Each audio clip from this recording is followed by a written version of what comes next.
Boa noite, pessoal. Prazer enorme estar aqui. Nós vamos hoje falar sobre o livro Palavras de Vida Eterna, lição 31, Combatendo a Sombra. Quero inicialmente agradecer o convite que me foi feito pela Fraternidade de Brasília e estou aqui com muito prazer de estar trazendo alguns pontos para reflexão. Gostaria de começar com uma prece aqui para que nós nos coloquemos numa frequência vibratória positiva e possamos bem conduzir esse estudo. Nós pedimos aos bons espíritos, aos nossos mentores do plano espiritual, um momento de profunda concentração para que nós, aqui irmanados, possamos refletir, possamos aprender, possamos evoluir enquanto espíritos e, evoluindo enquanto espíritos, possamos também auxiliar no crescimento espiritual daqueles irmãos encarnados e desencarnados que conosco convivem. Que assim seja. O título do nosso estudo é Combatendo a Sombra. E aqui vai um pouco das lições de português que nós aprendemos. Deixa eu contar a vocês uma pequena história. Leônidas I foi um rei que comandou a cidade grega de Esparta entre os anos de 491 a.C. a 480 a.C. Durante o reinado de Leônidas, ocorreu a invasão dos persas, a mando do rei Xerxes. Apesar de estarem em um número muito reduzido em relação aos inimigos, os espartanos, que eram muito conhecidos por sua bravura no combate, lutaram com um pouco mais de 7.000 homens, enquanto os persas vinham com um exército de mais de 200.000 guerreiros. No momento do combate, então, Leônidas estava defendendo um desfiladeiro chamado Termópilas. De suas tropas, apenas 300 guerreiros eram espartanos que faziam parte da sua guarda pessoal. Um pastor que vivia ali ao redor de Esparta, chamado Efialtes, traiu Leônidas e revelou aos persas a tática de guerra muito utilizada pelos gregos. Precavido, o rei então ordenou que os demais combatentes, que não fossem espartanos, mas estavam ali como voluntários, retornassem e decidiu lutar com apenas os seus 300 homens de sua guarda. Essa história já serviu de inspiração para um filme chamado 300. Apesar da larga diferença, os espartanos aniquilaram cerca de 20.000 persas no período de 3 dias. Mas logo eles foram cercados pelas tropas de Xerxes em maior número e sucumbiram aos ataques. Segundo os historiadores, Xerxes ameaçou Leônidas e começou a dizer: olha, se entreguem, porque as minhas flechas serão tão numerosas que obscurecerão a luz do sol. Sem medo algum, Leônidas retrucou: melhor, combateremos a sombra. Leônidas e seus homens combateram a sombra. E aí que está toda a diferença que eu apelo para a língua portuguesa. Essa crase no A faz toda a diferença. Emmanuel nos traz um texto aqui que nos convida à reflexão a respeito da necessidade de combatermos a sombra, sem a crase. Diferente lá do Leônidas, que combateu a sombra, embaixo da sombra projetada pelas flechas de Xerxes. Tenho a sombra como um elemento a ser vencido, de acordo com o texto que Emmanuel nos traz. E ele nos traz a seguinte mensagem: e não vos conformeis com esse mundo, mas transformai-vos. O aviso evangélico é demasiado eloquente, todavia é imperioso observar-lhe a expressão profunda.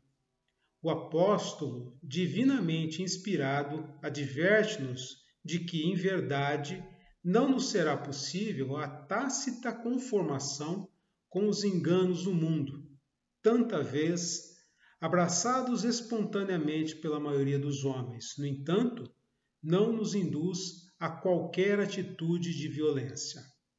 Não nos pede rebelião e gritaria. não nos aconselha a azedume e discussão. A palavra da Boa Nova solicita-nos simplesmente a nossa transformação. Não nos cabe, a pretexto de seguir o Mestre, sair de azorrague. Azorrague é um tipo de um chicote formado por várias correias presas num cabo de pau, um tipo de um açoite. Não nos cabe sair de azorrague em punho, golpeando aqui e ali na pretensão de estender-lhe a influência. É imprescindível adotar a conduta dele próprio que, em nós conhecendo as viciações e fraquezas, suportou-nos a rijeza de coração, orientando-nos para o bem, cada dia com o esforço paciente da caridade que tudo compreende para ajudar.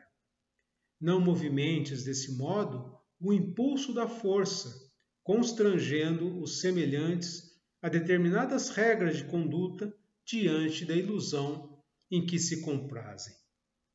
Renovemo-nos para o melhor.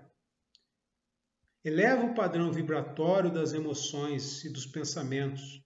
Cresce para a vida superior e revela-te em silêncio, na altura dos teus propósitos, convertendo-te em auxiliar precioso da divina iluminação do Espírito, na convicção de que a sementeira do exemplo é a mais duradoura plantação no solo da alma.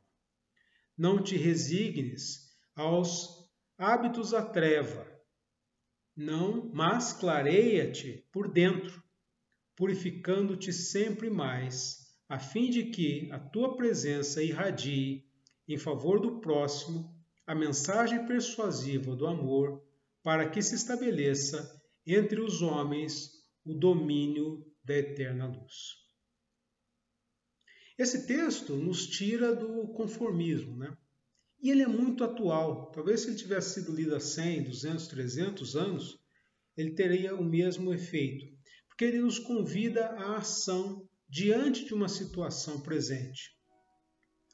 O texto não fala de transformar o mundo, né?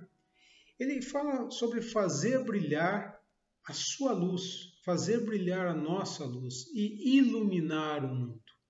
Ele desperta, então, um olhar crítico sobre esse nosso momento, sobre as nossas dificuldades, sobre os entraves, sobre as barreiras que nós devemos transpor e, principalmente, fundamentalmente, a nossa atitude perante esses entraves, perante essas barreiras, perante os momentos que nós somos expostos. Ele lembra e nos sugere também um pensar sobre empatia, né? Sobre respeito, sobre rompimento de barreiras via o amor, para que nós possamos promover uma transformação efetiva. E gera uma certa indignação, né? E promove ações frente às desigualdades. Se nós nos indignarmos frente às desigualdades, frente às violências, sobre as agressões, talvez nós estejamos aí num caminho, no início de um caminho de transformação, né? Mas não reagindo no mesmo diapasão dos extremismos, tão comum nos dias atuais, tentando vencer então o mal com o exercício do bem, vencendo a sombra, enfrentando a sombra, fazendo brilhar a nossa luz, luz aqui entendida como conhecimento e virtude. Às vezes nós temos um impulso muito imediatista, né, tentando resolver algo pela imposição da nossa própria vontade, né? Esse vigiar talvez seja algo muito importante que essa mensagem nos traz. Às vezes a gente quer resolver alguma coisa rápida e tenta impor a nossa vontade, e nós trazemos para aquela situação, então, o nosso entendimento do que é certo. A gente procura, então, levar essa discussão, levar esse embate para um outro campo, aquele campo entendido por nós como o correto. E aí se dá o conflito. Esse vigiar é um processo muito demorado, muito longo, muito extenso. é o processo é de autoconhecimento. E exemplarmente de reeducação. Uma reeducação permanente. Sempre estar atento aos nossos pensamentos, sempre estar atento às nossas ações, o modo pela qual nós encaramos determinada situação. E exige um exercício de tolerância. Né? Tentar olhar para dentro de você, tentar identificar aquilo que te move, aquilo que te incomoda, e tentando projetar nos outros e outras pessoas, e tentando identificar nas outras pessoas aquilo que as move também. De tal maneira que nós sejamos um exemplo a ser seguido e também sigamos os bons exemplos. Também sigamos aqueles cujos comportamentos nós admiramos. Combater a sombra sendo ativos, sendo atuantes nesse processo evolutivo, com enfrentamento, com trabalho. Porque muitos correm da sombra, né? Muitos procuram esquecer que aquela sombra é algo a ser enfrentado. Muitos se esquivam daquilo que incomoda. Ah, puxa, isso daí me incomoda, deixa para lá, não vou enfrentar isso, vou ficar aqui na minha, né? Sem qualquer tipo de ação frente àquela situação que precisa ser mudada. E o materialismo nos joga para esse caminho mais curto, né? Nos joga para esse atalho. O texto, por outro lado, é um convite ao combate. É prestar atenção àquilo que gera desconforto em nós, prestar atenção naquilo que gera sofrimento, perceber por que aquilo está doendo, o que está causando aquela dor, por que você está sofrendo, para que a gente possa perceber e possa se transformar, possa, enfim, reformar-se intimamente, jogando luz àquele ambiente. De tal maneira que nós possamos operar grandes transformações em nós mesmos, fazendo um mergulho profundo e um mergulho ultra corajoso nos nossos porões, tentando vasculhar os nossos porões, nos conhecendo melhor. Porque quando eu me aceito como sou, aí eu me mudo, eu faço essa transformação, mas a partir da minha aceitação, a partir do conhecimento do que eu sou, do que eu quero e como eu ajo. E o texto traz uma frase brilhante. E não vos conformeis com esse mundo, mas transformai-vos.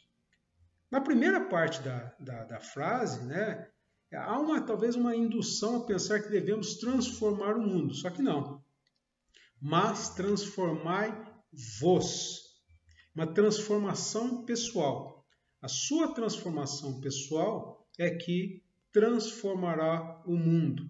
A importância, né, do Sócrates no conheça a ti mesmo. É o autoconhecimento.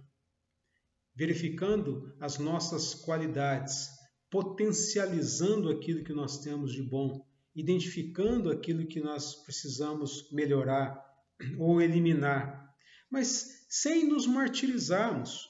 Puxa vida, isso está acontecendo, por que isso aconteceu? De novo, isso é um processo. Esse é um processo que leva tempo. Vamos pegar um exemplo aqui do egoísmo. Né? Vamos tentar, eu me identifiquei como egoísta. Tenho que domar o meu egoísmo. Não é por decreto. Não é agora eu deixei de ser egoísta. Porque esse negócio vai te pegar ali na frente daqui a pouco. Mas identificar e reconhecer, nesse exemplo que eu estou dando aqui, o egoísmo, e tentar atenuar os seus efeitos. Não vai ser resolvido de uma hora para outra.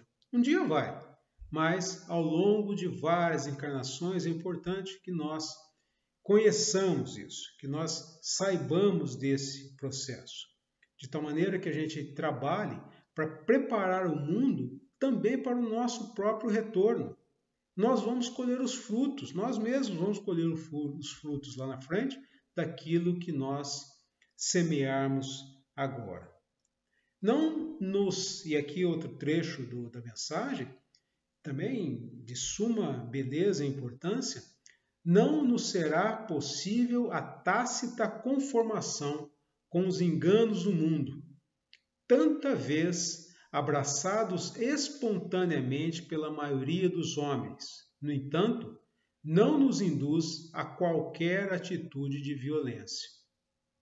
Conhecer a própria sombra para transformá-la, sem deixar de colocar a nossa sabedoria, nosso empenho, a nossa força, a nossa atuação para o combate da sombra. Mas a última parte do texto, dessa frase, é também capital aqui.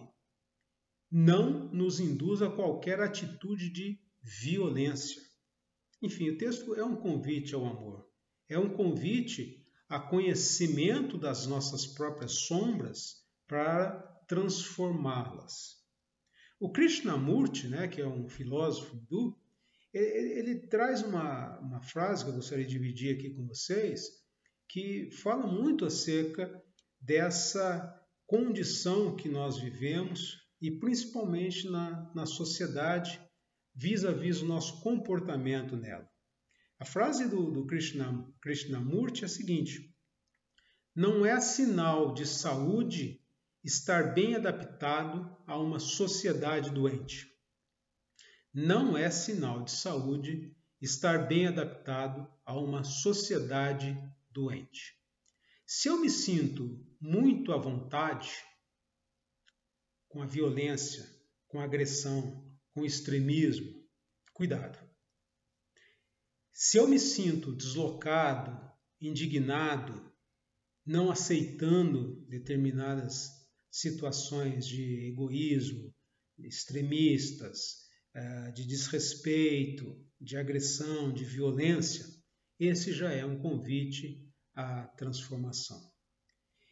E me encaminhando aqui para o final desse nosso estudo, dessa nossa reflexão, eu faço uma menção à própria sombra, que é o título aqui do nosso estudo. Repare que não existe sombra em ambientes escuros. Não existe sombra sem luz. E a sombra muda conforme nós manejamos a luz. Ou seja, a mudança do foco de luz projetando a sombra está nas nossas mãos. E na medida em que nós combatemos determinada sombra, nós temos a possibilidade de mudar esse foco de luz para projetar outra sombra e combater essa sombra também. Portanto, eu gostaria de deixar vocês aqui, e voltando lá ao Leônidas, a mensagem a respeito do combate. O mesmo combate que Leônidas enfrentou lá na Grécia. Que, embora ele tenha combatido a sombra, embaixo da sombra das flechas, nós temos que combater a sombra. Nós temos que combater aqueles elementos opacos que pairam no nosso dia a dia. E eu vou um pouco além. Eu acredito que nós tenhamos que combater as sombras, porque são diversas sombras, como eu mencionei há pouco, acerca do projetar das fontes luminosas, das fontes de luz, projetando sombras diferentes. E cada sombra nos convida ao entendimento íntimo, ao entendimento próprio, de tal maneira que nós possamos, ao combatê-las de forma tácita, promovermos um avanço, uma melhoria da nossa condição enquanto espíritos e, consequentemente, a transformação daqueles outros espíritos que conosco convivem, promovendo a melhoria do mundo em que vivemos. Mais uma vez, aqui, muito obrigado. Deixo a vocês uma palavra de carinho, uma manifestação de um prazer muito grande de estar contribuindo para com esse pensar coletivo que seguramente, no âmbito dessas relações, no âmbito desses estudos e do âmbito dessas palestras promovidas pela Fraternidade, nós estejamos contribuindo para a elevação de todo o grupo. Muito obrigado, sejam todos muito felizes.